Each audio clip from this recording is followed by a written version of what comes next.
It may or may not be the peak in Europe. Hello, everyone. I'm François Picard. Welcome to another confined edition of the show. We've seen the death toll fall again in Spain this Monday. We're seeing the numbers plateau here in France. The number of confirmed cases seems to be dropping in Germany. Nonetheless, health officials are warning now is not the time to let down your guard. With us to talk about it, Dr. Catherine Hill, epidemiologist at the Gustave Roussy Hospital in the southern Paris suburb of Villejuif. Thank you for being with us. Hello. We also want to welcome from the University of Birmingham, Dr. K.K. Cheng, who has published a paper 2 weeks ago already in science publication, The Lancet, urging people to use those face masks. We'll talk about that a little bit more. Thank you for being with us. Hello. And if there's been an example to follow in Europe so far, it seems to be Germany, where they've not had as much of a top-down approach. We'll be talking about it with from Stuttgart, Dr. Matthias Ort. He is the director of the Institute for Laboratory Medicine at Marian Hospital in Stuttgart. Stuttgart, one of those epicenters in Germany. Thank you for being with us. Hello, bonjour. Let me begin with you, Dr. Hill. Do you get the sense that there's light at the end of the tunnel here in France?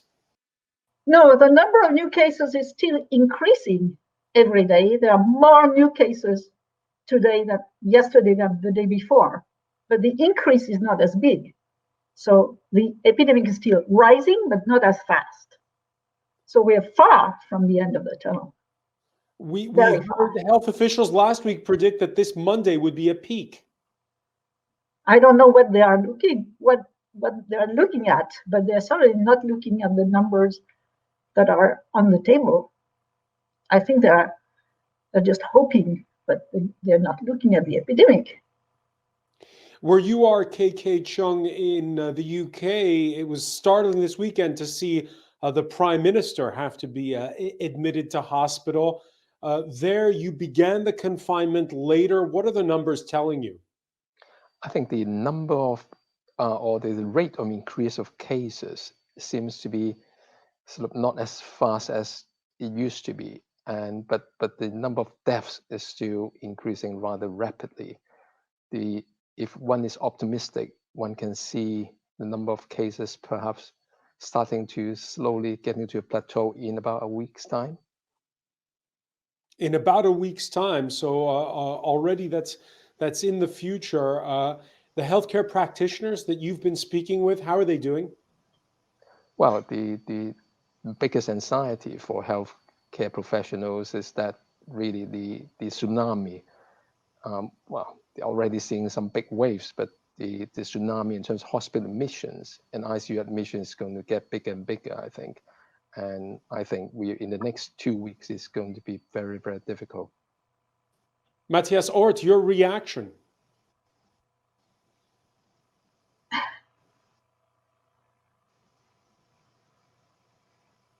Matthias Ort, your reaction to what you're witnessing throughout Europe? We see still an increase of cases in all countries in Europe. And in Germany, we have a doubling time now of about 10 days. So this means we are just at the beginning of the wave, and we are expecting much more cases in the next weeks and months to come, unfortunately. And in Stuttgart? Right now, we are lucky. We have a lot of hospital beds, so it's not so bad in Stuttgart. But around, there are a few hospitals who run over with ICU patients, and the patients have to be transferred to other cities. It's starting to get a problem, I think, around Easter. Around the east of the country. So we're seeing that it's way too early to let the guard down. And certainly that's been the case in Italy. Yes. In Italy, where they're talking now about mandatory face masks for the Lombardy region and perhaps the rest of the country. In Milan, residents taking it with philosophy. Non so effettivamente se abbia senso mettere la sciarpa, quindi se abbia la stessa tutela di una mascherina, però ci si adegua alle regole. Poi a questo punto direi che tanto se bisogna metterle uno le paga, basta. O te le danno gratis agli angoli delle strade come avrebbero dovuto fare all'inizio dell'epidemia, o se no così va bene, cioè, a un certo punto uno si adegua. Now, you sounded the alarm, Dr. Cheng, 2 weeks ago with that paper you wrote in The Lancet. The World Health Organization says the effectiveness of face masks is not proven. You effectively say that it's not proven either, that they're not effective.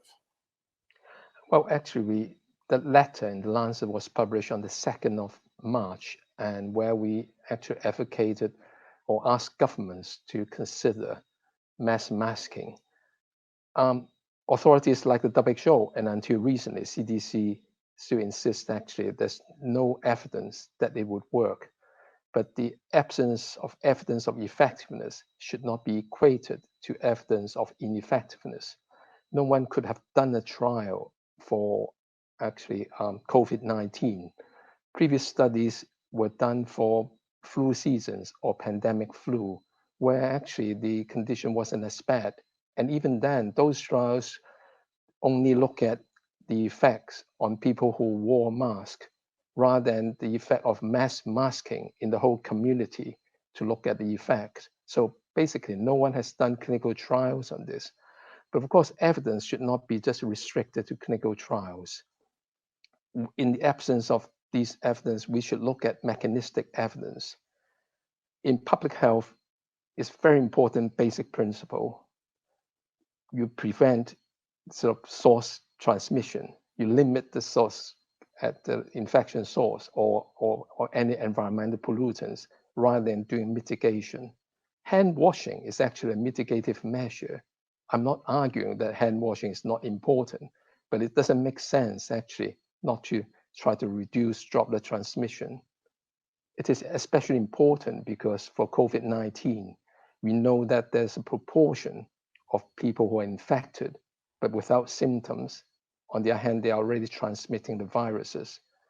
Only can sort of, well, by everyone wearing a mask when they go out, would this be stopped? But of course, in the meantime, I think we should never forget about hand washing and actually you call confinement, but in UK, sort of stay home type of message. So if I follow your reasoning, Dr. Cheng, is there such a thing as a bad mask?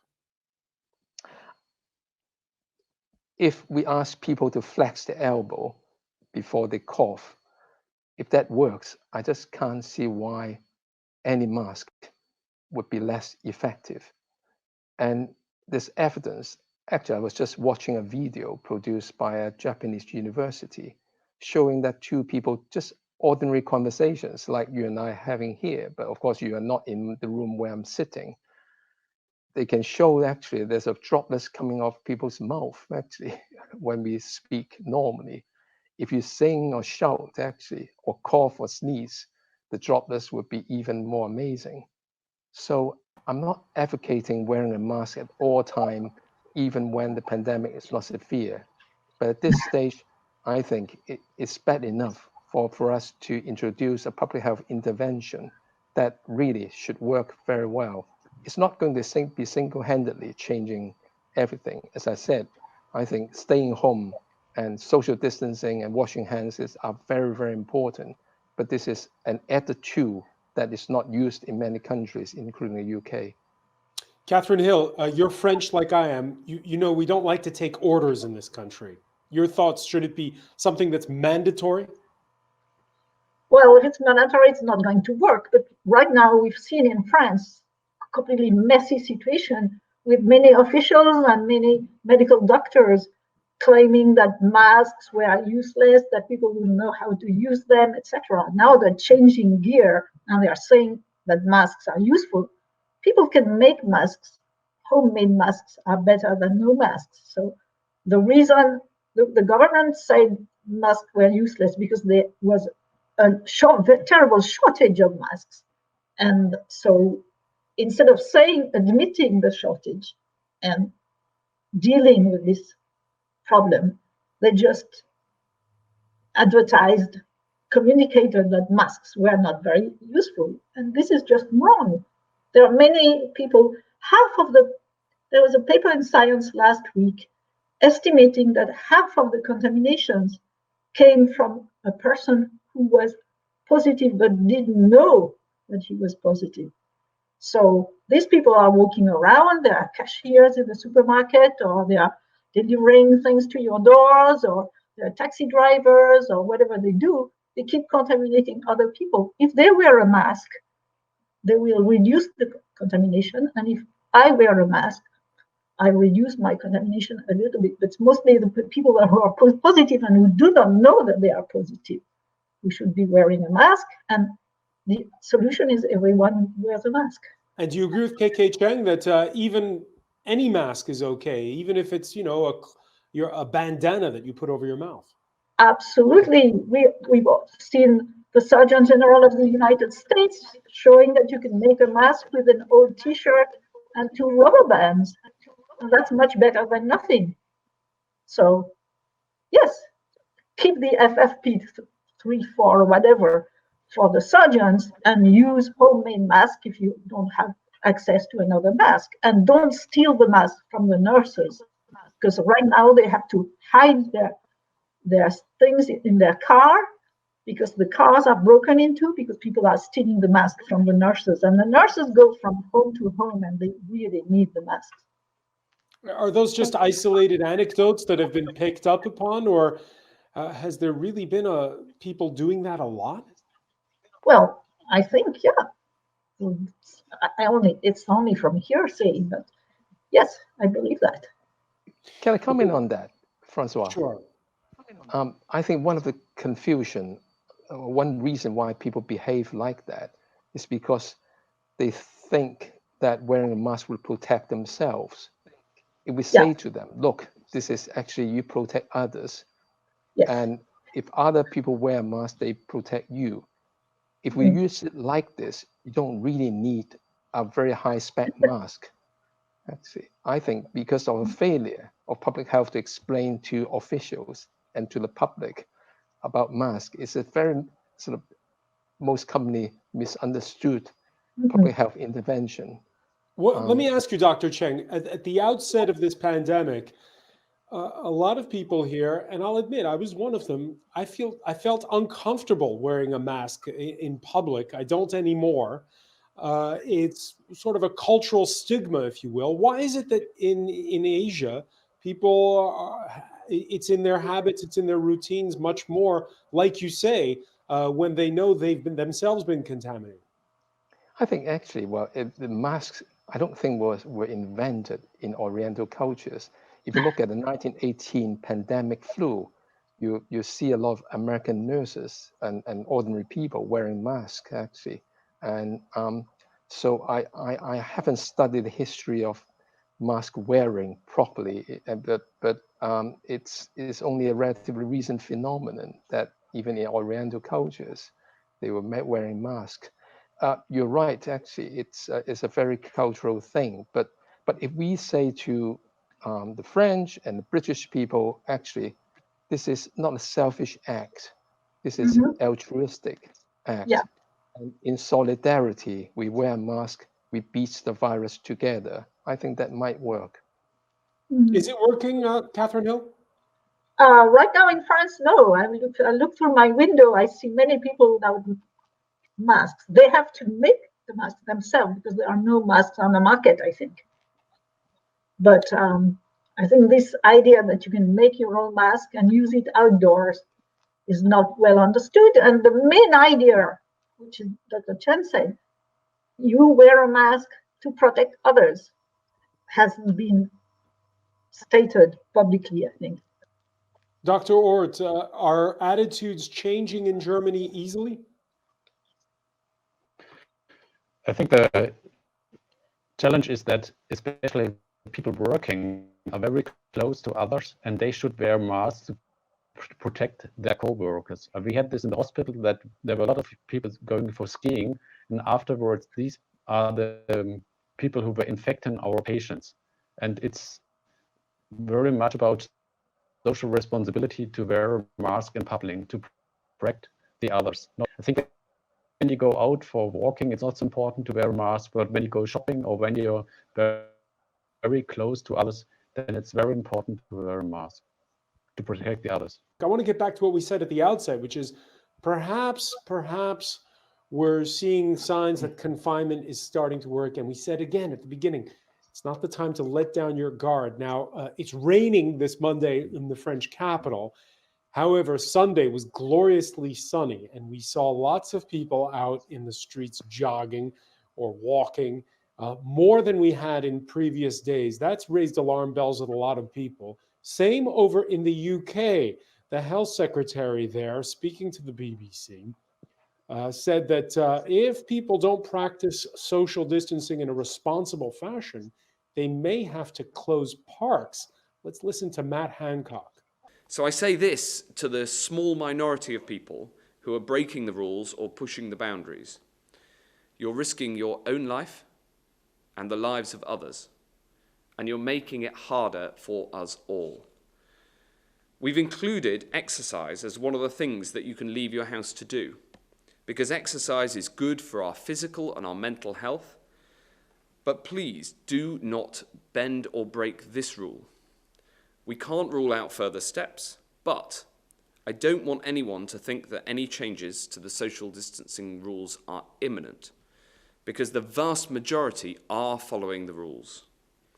What have you seen on that score up in Birmingham, Dr. Cheng? Well, I think actually most people really seem to be behaving properly. There's always a minority, people who don't understand the basis of this, because to many of them, actually, especially young people, the perceived risk of catching this or dying from this is very low. And actually, you may forgive me for saying that they're probably right in saying that the risk of dying is low.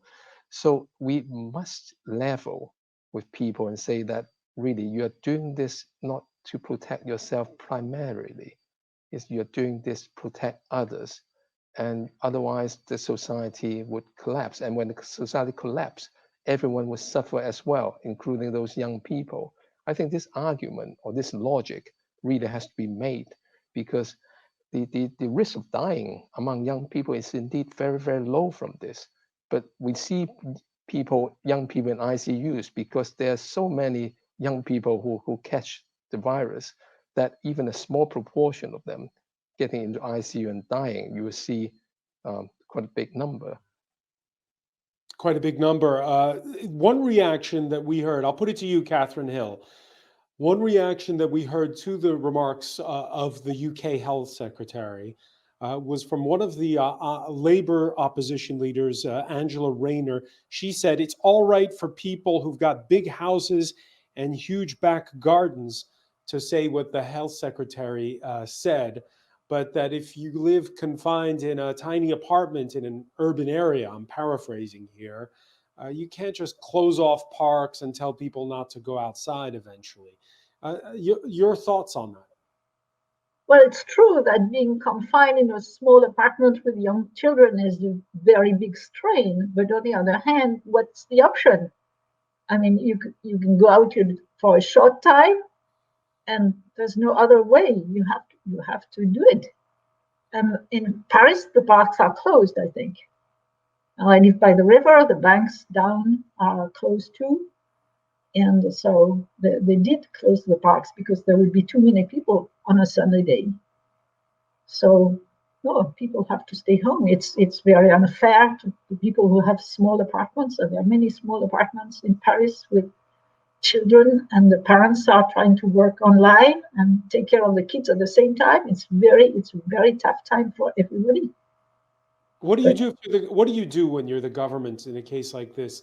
What do you do when it's true? If you're rich and you've got a big house, confinement doesn't mean the same thing. I don't know.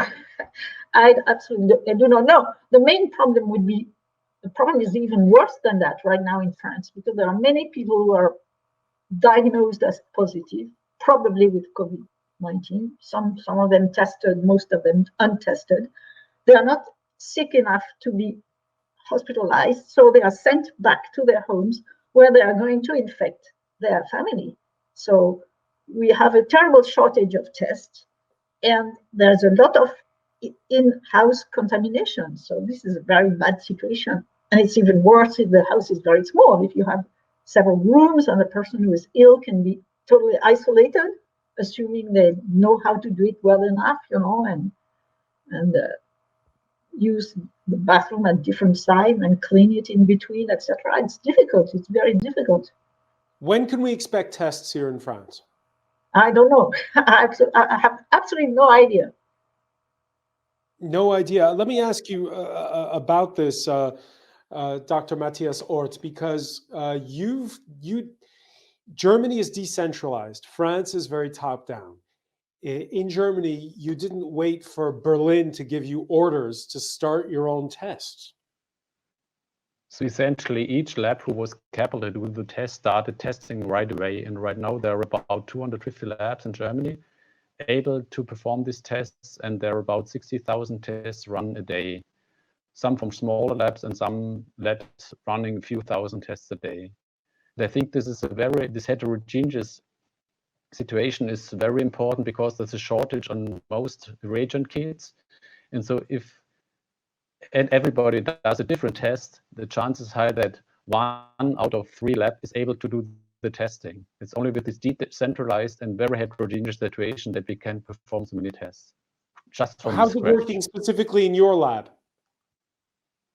Right now, we have a kind of automated system for screening of the patients coming to our hospital. We don't do this drive-through testing, which gives thousands of tests, but we test the patients which come with the hospital with fever and with symptoms like COVID, and we screen them at the beginning, and we also screen them when we put them down to the nursery homes. It's very important that only healthy non-COVID patients are sent to the nursery homes again. Yeah, to nursing homes. So we can, and so we can do the testing within a few hours. So the result is back in about 4 to 6 hours after taking the sample. And it's accurate. It's pretty accurate. No test is 100% accurate, but I think the PCR test it's as accurate as it can be. Yes. In the Italian Lombardy town of Robbio, 6,000 inhabitants, they have instituted these mass blood tests. Again, there's a question of because they cost money, and they are charging. It's voluntary. They charge you 45 euros if you want to take the test. The mayor says he's paying out of his own pocket for those who can't afford it. Your reaction to that, Matthias Ort? Are blood tests better? Do you make people pay for them or ask people to pay? How does it work? I think you have to do the PCR test at the beginning because the blood tests will show up only positive after 3 days if they show up. And there's still a problem with sensitivity and specificity of these tests. They show up in patients who did have COVID because of cross-reaction. And we know that not all patients with COVID really have high antibody titers. So it's pretty hard to tell from the blood that somebody is 100% immune against COVID. On the other hand, 45 euros for a serological test is quite some money, and I think you can do it cheaper, but the money we are wasting with the lockdown is much higher than this 45 euros. So much higher than the 45 euros per person. I don't care who's paying for it. KK Cheng, what if you test positive? Are you guaranteed you can't catch it again? And so therefore, do you just, once you've rolled out mass testing, is that the end of deconfinement? Is that the end of confinement? When you say test positive, do you mean antibody or the antigen that we do with throat swab? All right, spell out the difference for us. Yeah, the one the throat swab with the PCR test whether you have the infection now. The antibody thing is testing whether you have had infection. And no one knows for COVID-19, this virus, actually how long the immunity would last. That's a sort of $1 trillion question. So we don't know how long it will last. So you're effectively saying that even if you've had it once, it doesn't necessarily mean confinement is over for you. Well, the in the long term, for example, there are 4 coronaviruses actually that cause common cold, and for none of which I think actually the immunity is long lasting. That's why people can get common cold again and again. So we don't know what's going to happen with SARS-CoV-2, and we hope that it would be like Hep B or measles, that you get very long-term, long-lasting immunity after vaccination when we get a vaccine. But no one knows. But I suspect actually, if for recent infection, if you get a positive PCR test, and then actually we're not going to wait for the serology to come back before people can get back to work. For example, our health secretary was just confined for 1 week. Actually, well, Matt Hancock, who you have just heard, was just confined for 1 week, is now back in circulation. And Boris Johnson, hopefully in a few days' time, would come back online. In a few days' time. So therefore, the end of confinement, when is it for? We're all asking the same question. I know you don't have the answer, but can we say it's weeks, months? You mean the entire country, that kind of confinement, Yeah. individuals? Well, in the UK, we're talking about at least until the end of May, which means about 3 months. And as far as rolling out mass testing, you heard Catherine Hill saying she still doesn't know when it's going to happen here in France. Well, in the UK, Matt Hancock has committed to ramp up the number of tests per day to 100,000 by the end of April. And I think there's a reasonable chance that this time he would get there, because there are a number of, for example, private companies and universities. Don't forget, actually, in many universities, they've got all these machines and people who know how to do PCRs. So many of us actually, or many of our colleagues, are contributing to that. I think we are going to get quite near the 100,000 figure at the end of April. Catherine Hill, we've seen a very highly publicized case here in France. The institute in Marseille, which has been doing its own testing. Are you as confident as Dr. Cheng that by the end of the month we should start to see the mass testing getting rolled out? I hope so. It's only very, very recently that the government has, it's such a heavy bureaucracy that, I don't know, they're scared of everything. And they, instead of trying to find who was able to do PCR testing, and so many labs can do it, it took them a very long time. And it's only a few days ago that they said, yeah, the veterinaries, all the research labs who can do it now, I think, are going to do it. But I don't know if it has started yet, or if it's just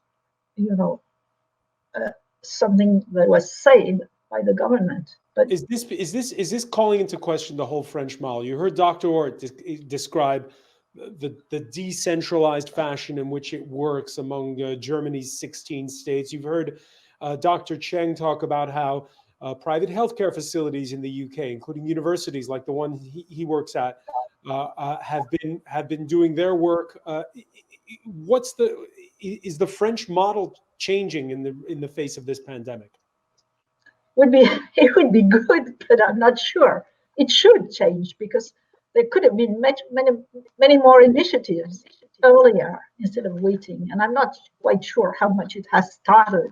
But you can see it's moving. I mean, they finally understood that they have to use all the available forces to do the tests.